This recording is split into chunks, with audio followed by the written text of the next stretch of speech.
abo bana bakhumulisa injala. Ndzi khensile ku seriwa nkarhi ka mutirhikulobye Joe wa Mkhosana.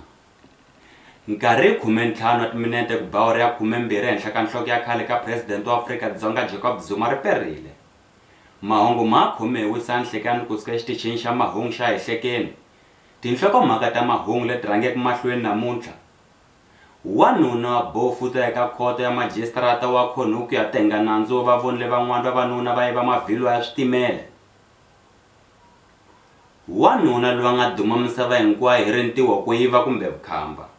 Ximanga xi humesake hi Ravuntlhanu Tolweni wa Hussein siku ra ku fana leri ku ri Mugqivela.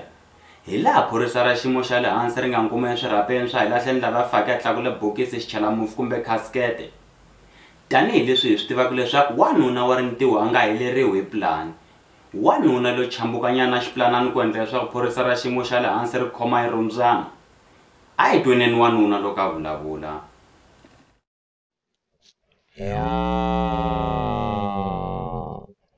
Ramu fartole ndono.